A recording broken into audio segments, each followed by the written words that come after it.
So this chapter focuses on interpersonal persuasion. So we're definitely taking a shift from what we were looking at more of like a mass media sort of approach, social network approach, to what happens in interpersonal persuasive situations and kind of what the goals are of those.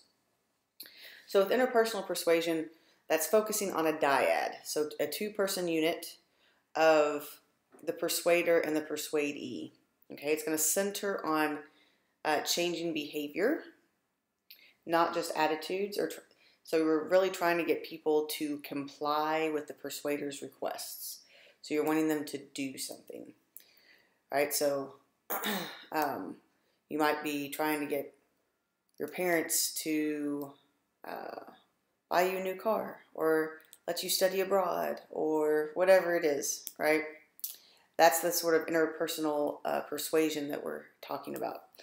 That's one example at least. And so we're definitely, you're not just worried, you don't want them to just change their attitude, right? You want them to actually perform the action. So that's one of the big differences we see in interpersonal persuasion as well.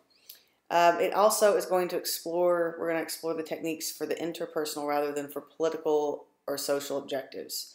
So it's stuff that that people are trying to gain in an interpersonal context, right?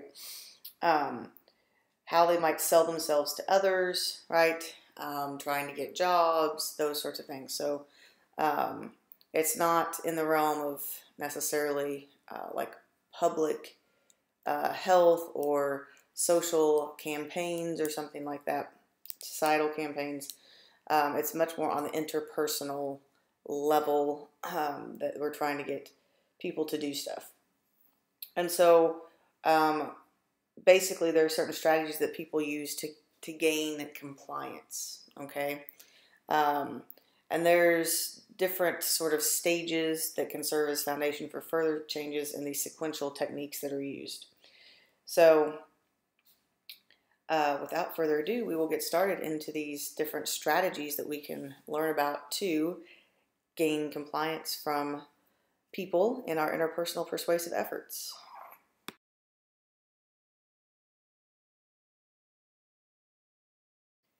Our first strategy is known as the foot in the door approach, and this basically stipulates that an individual is going to be more likely to comply with a second larger request if he or she has agreed to perform a small initial request, right? So if maybe you asked your roommate, hey, I was wondering if you could take me to school today, and they say yes, right? And then you might say, oh, well, I also need you to pick me up today, and if you could do it, for the rest of the week, that would be awesome because my car's in the shop, right? So they say yes to one thing, and then additional things are added on to that, and hopefully they say yes, right? Probably depends on how big you go, but the initial, when they say yes to the initial small request, it's going to make them, more likely to say yes to the larger request for basically 3 different reasons as to why this works, right? The first one is self-perception. So Bim's self-perception theory tells us that individuals who perform the small favor may infer that they are helpful, cooperative people. This self-perception makes them accede to the second larger request, right? So they like being helpful, and so the self-perception once, kind of provokes them to also help with the larger request. The second reason is consistency needs. We like to be consistent, right? So because individuals agree to the first request, they may find it difficult, or there may be a dissonance, like cognitive dissonance theory, to reject the second target request. And the third reason it works is social norms, right? So being asked to perform an initial small request makes people more aware of the norm of social responsibility and thus more likely to help with the second and larger request.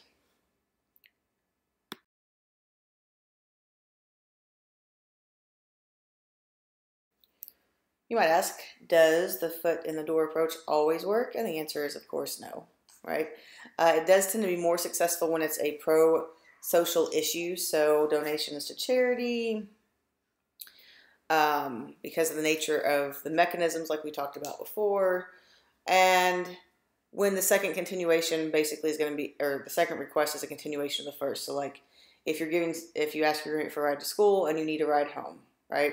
So it's not something drastically different that you're asking them to do. So for a charity, you may be asking them for some money, and so you may ask for a little bit more, but you don't ask for something vastly different, okay?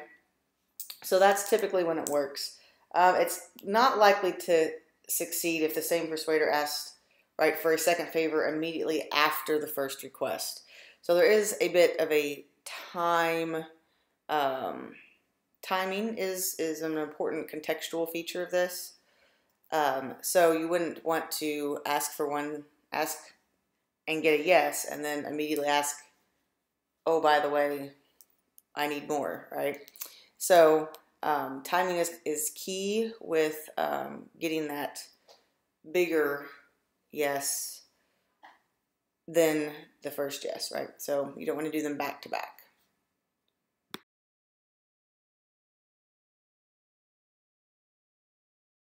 So the second strategy is known as door in the face. So people are more likely in this particular one to accept a second smaller request after denying a large first request, right?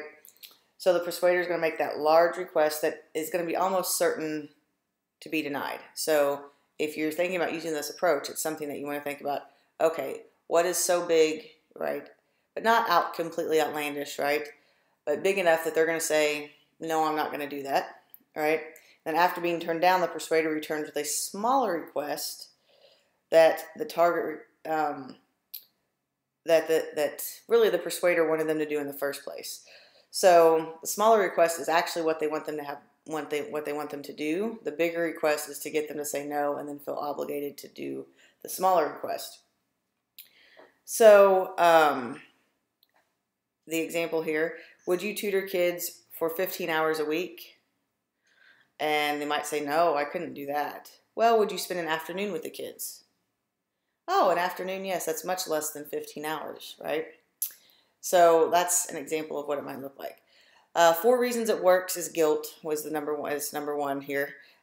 We feel bad for turning down the first request, and since the second request is smaller and more manageable, we feel like we should do it. So that's the first one. The second one is that of reciprocal concessions. It's kind of like a let's meet halfway sort of reason. So you should make concessions to make concessions to you. So they asked for a big request, you said no, so they downscaled it, and so you feel like you should meet them halfway or whatever. The third one is social judgment. The first request is the anchor, right?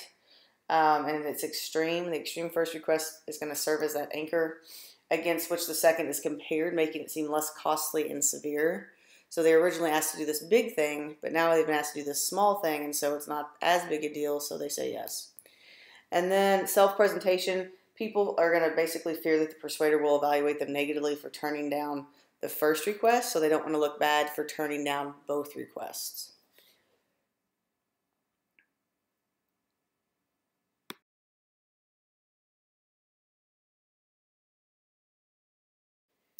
This one also doesn't always work, and it's very sensitive to contextual features. It is also more successful when it's a pro-social issue because the guilt kicks in.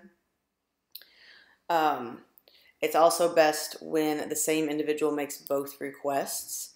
So if it was a charitable organization and they had an individual person talking with somebody, they would want to send back that same, they want that same person to make that request.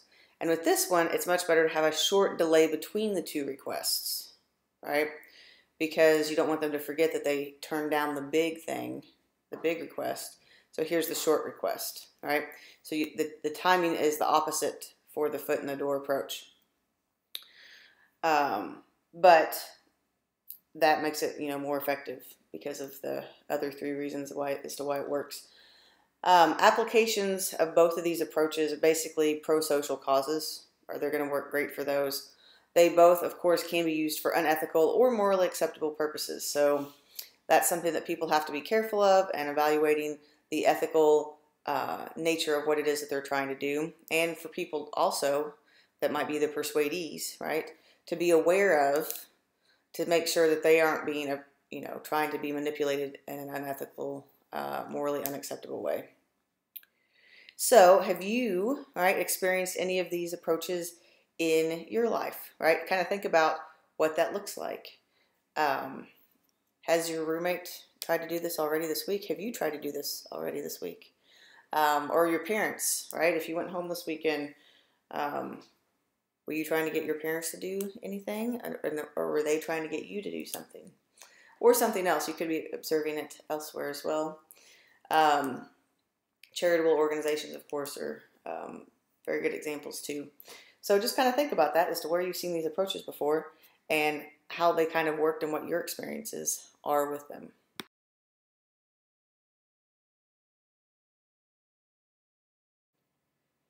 There are other strategies too that we'll talk about. The first two are pre-giving and lowballing. Okay, pre-giving is sort of like a social exchange, right? So the persuader who employs this technique is giving the target a reward or gift, or does the individual a favor, and then basically asks for help or presents a message that requires the target to return the favor. So with pre-giving, the reciprocity norm will induce compliance. And charities often will use this one when they send stuff in the mail. So if you've ever gotten anything in the mail, like I want to say maybe Texas Children's Hospital, they often will send like address labels or cards that the art has been designed by the kids, right? And so you get this free freebie, right? And that gift often will induce compliance in this reciprocity norm. People will feel like they should give the money back because of the gift that they received. Also, gratitude and liking might work in this response because they like it or they're thankful for it. They will return the favor. So it works basically because, when the target actually accepts the favor, this is going to work with strangers and not friends, because friends, you give things to, so they're not going to feel obligated so much to do that. This works mostly with strangers, and so you do see it in a lot of direct mail charity fundraising. And so, once again, it works because of the obligation to return the favor. They don't like feeling indebted to others, and the gratitude and liking.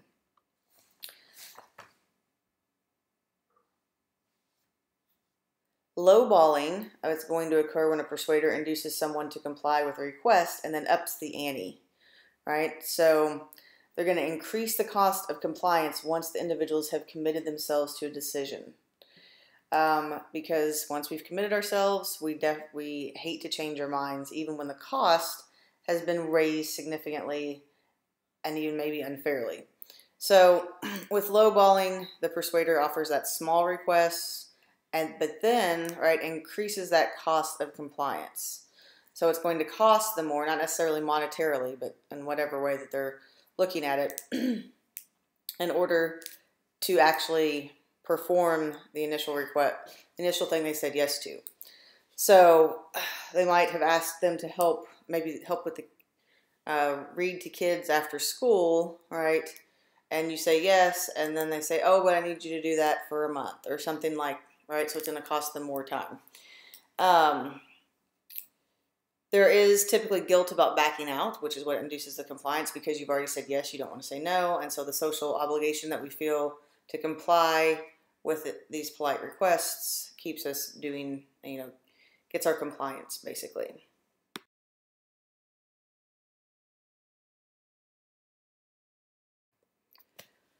So here we have the that's not all approach, and then the fear then relief approach, okay? So with that's not all, the salesperson is going to present a product and a price, and then after a moment adds an additional small feature or product that goes along with it that he or she had already planned to sell together for that particular price all along. So basically, you're going to buy the stereo at, $500. That's what you've agreed to.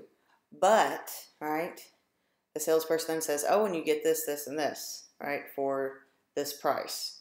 So it looks like you're getting this great deal when in fact that's really what the price for all of them were all along, and the price was kind of high just for the stereo itself, right? So that's not all. And this once again plays on that reciprocity norm. So it's going to rely on basically a semantic ploy, the suggestion that the buyer is getting something for nothing. but also an effective technique. The second one here is the fear then relief. Okay, and we do see this definitely with like fear appeals and stuff. But with this, the persuader's deliberately placing the recipient in a state of fear. So this is done on an interpersonal level, not on a mass media societal level. And so once they get them in a state of fear, they suddenly and abruptly eliminate the threat and replace fear with kind words and ask them to comply with the request. So they try to scare them to kind of startle them, and then they immediately give them the solution to get rid of that angst and fear. This works for a couple reasons, of course, because the relief that you are providing or the person is providing becomes associated with the second request, right? And then the fear/relief is going to distract individuals, so they're less likely to resist. So the relief basically puts people in a state of temporary mindlessness because they're just relieved that the fear is over, and so they're less attentive and more susceptible to the persuader's request. So the fear is kind of used to set them, get them set off their guard, and then the relief helps come in and make them a little bit more complacent.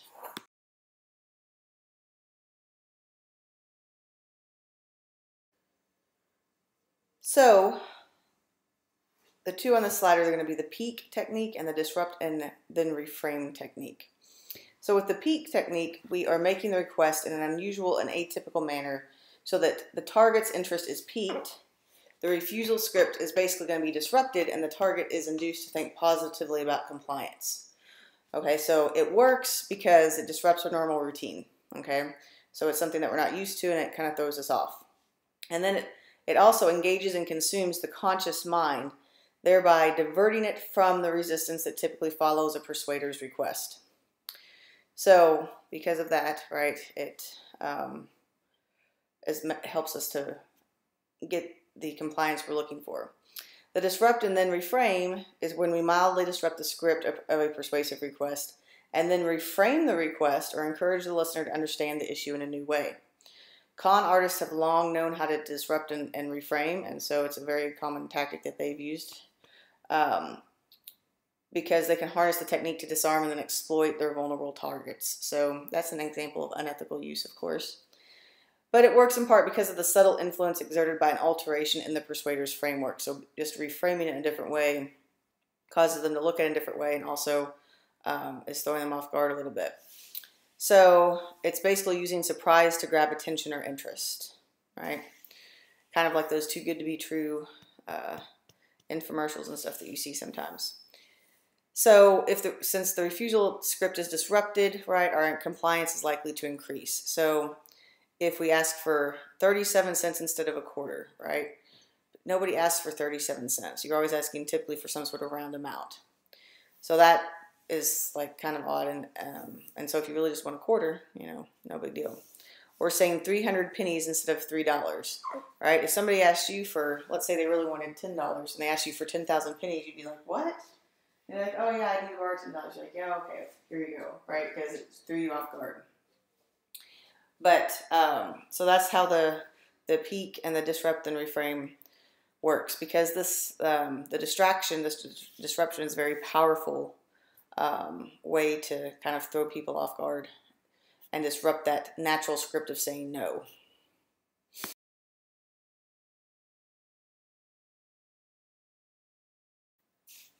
Other subtle verbal sleights of hand are just some techniques that you can rely on compliance without pressure. So they're likely to enhance compliance gaining, but there's no pressure involved. They're not trying to necessarily do anything pressure-wise. So asking somebody, how are you feeling, right? This is likely to increase persuasive efforts because it shows that you care, right? Or that you're concerned about them. The legitimization of paltry contributions, right? So any amount, right? If you can give any amount, even just $1, even 50 cents, right, is likely to get people to contribute, and usually contribute more than they would have if you'd have actually asked for a dollar amount.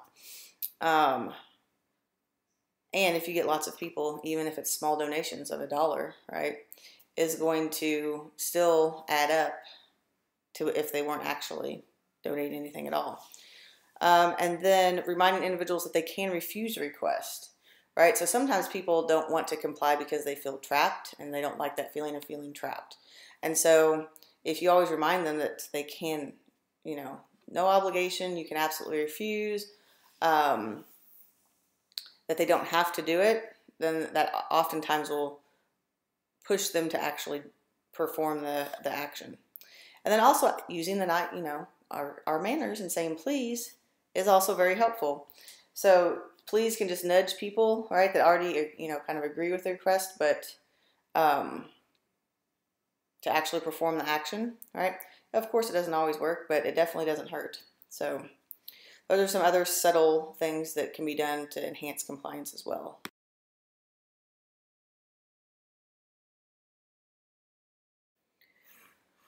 So compliance gaining is defined as any interaction in which a message source attempts to induce a target individual to perform some desired behavior that the target otherwise might not perform. So the focus on compliance gaining is on communication, right? So we're going to emphasize the communicative aspect, so that exchange of information. And so when researchers are trying to study compliance gaining, there's a couple of different ways that they do so. The first, especially if they're trying to study it empirically, is to use a closed-ended survey method. And this is going to provide individuals with hypothetical situations and then ask them to choose among various strategies for compliance. So the advantages of this approach provides an efficient way to gather information, provide insights on how people try to gain compliance in representative life situations. The drawback is that people frequently are going to give socially desirable responses to closed-ended surveys. So they're going to answer in ways that they think that the researchers want them to answer, and not necessarily how they would actually behave. The second option that is used to study this compliance gaining behavior is that of open-ended surveys. So participants are asked to write a short essay on how they get their way. So they'll be asked to think about a certain situation in which they were able to get somebody to do something for them, and they're going to retell that story, right? And then that content will be analyzed by the researchers. So the advantages of this approach is that it allows people to indicate in their own words how they get compliance. There's no speculation about hypothetical behavior in artificial situations, so it's really true, authentic, what people are doing, right? The drawback, of course, is that researchers must make sense of and then categorize the subject's responses, and this can be very difficult and time-consuming. So a lot of times they will use kind of a both-and method to do so. But taken together, right, these open and closed-ended questions provide useful insights into compliance gaining. So thinking about some strategies, right, or times in which you've done this, how do you usually go about gaining compliance, right? Kind of keep that in your mind as we go through these different ways to gain compliance here.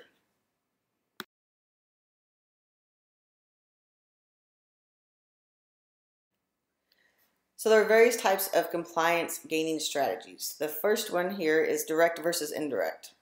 So it's our assertion / persistence versus mood or thought manipulation, right? So being direct with our words and actions, being persistent versus setting the mood and thought manipulation, right? And then another type, right, of strategies that can be used are the rational versus the non-rational. So logic and favors versus deceit and threat.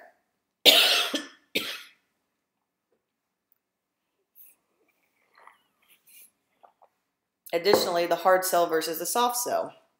The hard sell going to be more yelling, demanding versus the soft sell, which is kindness and flattery. Dominance-based versus non-dominance-based. So power hierarchy versus egalitarian.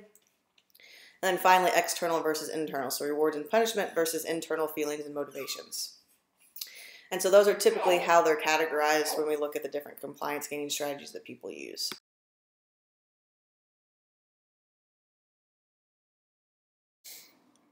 So there are a variety of contextual influences that affect compliance gaining.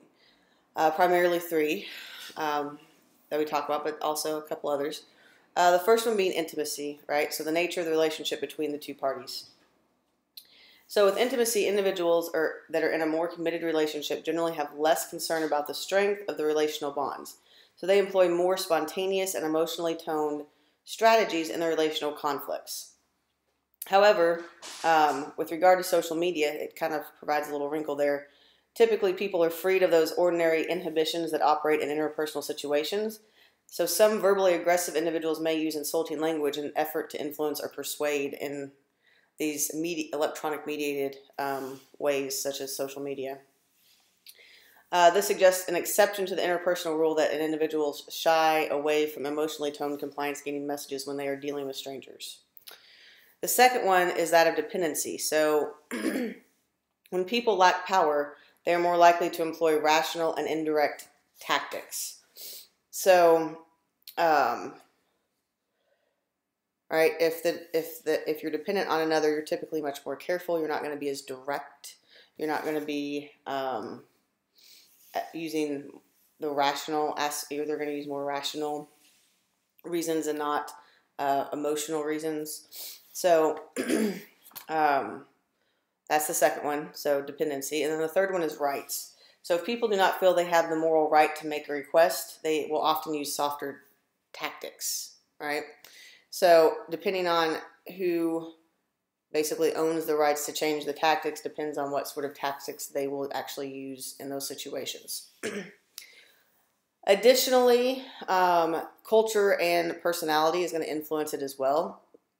So in the macro sense, culture is going to play a key. So if you look at the differences in individualistic cultures versus collective cultures, that's going to influence the compliance-gaining strategies that are used, as well as personality, which is more of the micro variable, right? So self-monitoring.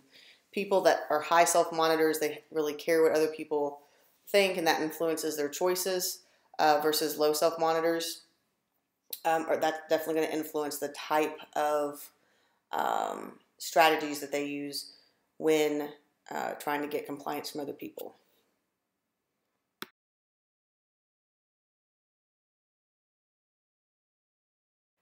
Compliance-gaining research has richly informed our knowledge of interpersonal persuasion. For all the advantages that compliance-gaining typologies offer practitioners, they're also going to be filled with methodological problems. So there have been new research perspectives that have been developed with an important framework focusing on the persuasion objectives individuals are seeking to attain in interpersonal situations. And so one of the things that we've learned from research is that typically we don't come into these situations with a blank slate. People have goals that they're coming in with, right? So there's the interpersonal persuasion goals that we have when we're trying to gain compliance, or people are trying to get us to gain compliance. So people have what they call as primary and secondary goals, right? A primary goal structures the interaction, propelling individuals to seek a particular behavior from the target. The secondary goals determine how people approach their primary goal, right? And so you can kind of think about if you are maybe the persuadee, right? And people are trying to, there's a big day coming up, right? It's April. What happens in April and November and September in Aggie land, right? People get their Aggie rings. Well, sometimes professors don't take into account that it's ring day, and so there's these big exams or papers due or something like that, right? And so while you may not be getting your ring, you may have friends that are getting rings, and they want you to come celebrate with them, right? So you have this big dilemma about, do I go out and celebrate with my friends, or do I need to stay at home and study for my exam, write my paper, etc., right? So this is where the goals have a problem. So we have a goal of maintaining our friendship, right? And we have a goal of doing well in our coursework, and so these goals kind of conflict, and we have to think through and process these things. And so, and also depending on how strongly we feel about the goals and how persuasive the persuadee is, right, will influence all these things. So that's just something to kind of think about. But your primary goals, right, are going to structure the interaction. It's going to be like asking a favor, giving advice, obtaining permission, sharing an activity, enforcing obligations. The secondary goal determines how you approach the situation, right? So as the persuader, right, and then we're looking at it here from the persuader's point of view, is keeping face, avoiding risks, avoiding damaging another's image, and maintaining good relationships, right? So if you're the persuadee trying to get people to come celebrate with you for ring day when they might have your 3 best friends have, the GRE coming up and they need to study, right? How do you ask them to come, right?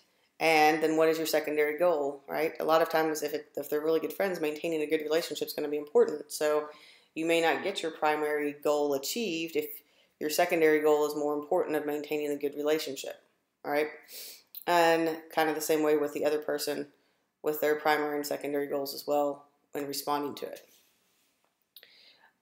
So basically, what we find is that we're always trying to balance these primary and secondary goals when we're persuading people as well as being persuaded. And so people want to gain important others' approval of their interpersonal behavior, so like positive face, while not wanting to lose their autonomy or have their actions restricted without reason, which would be negative face. Dillard also in 1990 gave us what he termed the goal-driven approach, and this is when persuaders are more concerned with achieving primary than secondary goals, then they will interpersonally engage the target, generating and editing plans to help implement the goal.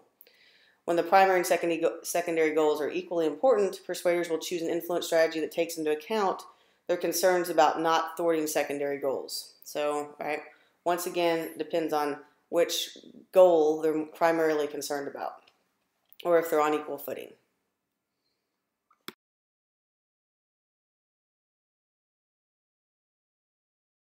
So, of course, as with all things persuasive, there are ethical issues that we have to contend with.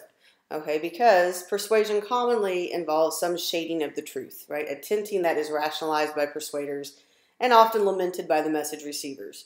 So while it's sort of inherently true, it's sort of shaded, and so you have to be careful in thinking about these the ethics in going about making these requests.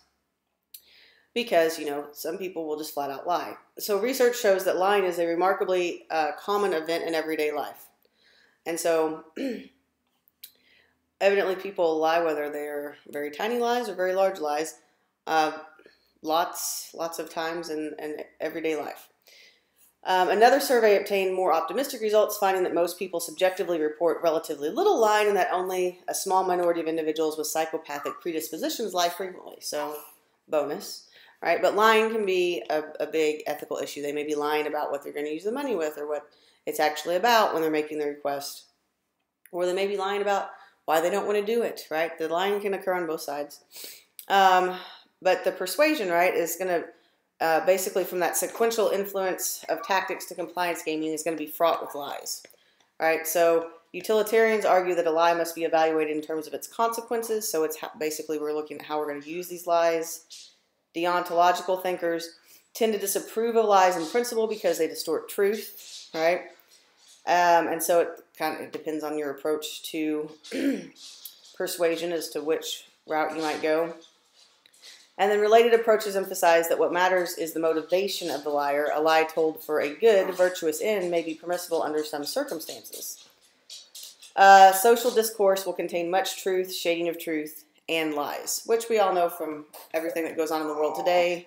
It oftentimes is hard to determine what is actually the underlying truth because of the many shadings and manipulations of information that we are pounded with every day, right? Like taking, for example, just like magazines and images that we see, because those aren't actually real most of the time. They've been photoshopped a lot, and so people don't actually look like they look in those images.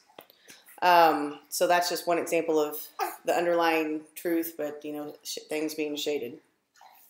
And our social discourse.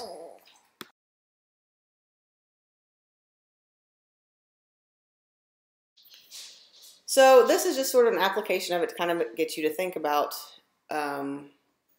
compliance gaining strategies, right? So in 2 studies, college students reported that they told 2 lies a day. Some to protect other people from embarrassment, loss of face, or having their feelings hurt.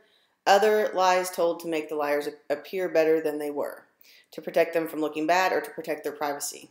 Do you, or does someone you know, ever lie in an interpersonal setting? Does it help them to gain compliance?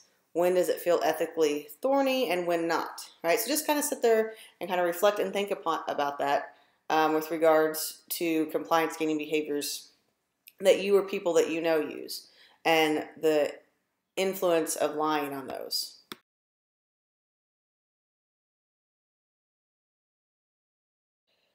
There are many techniques individuals use to influence one another in dyadic or one-on-one interactions. These tactics, however, do not always work, and many consumers have learned to resist them. Different strategies are used in different situations, and the same person may use a direct approach in one setting and a cautious indirect technique in another. All right, remember, because context is important. There are also individual differences in compliance gaining, including cultural and personality factors like self-monitoring. Our primary goal structures an interaction between people, while a secondary objective focuses on the interpersonal dynamics of the situation. Our interpersonal persuasion is, of course, complex and dynamic. An effective persuasion in an interconnected world requires an appreciation for the knowledge of cultures, so intercultural knowledge and intercultural communication. So successful persuaders recognize that persuasion requires a give and take, flexibility, and the ability to see things from other parties' points of view, and to be able to kind of incorporate all of the different contextual features needed to make their effort successful.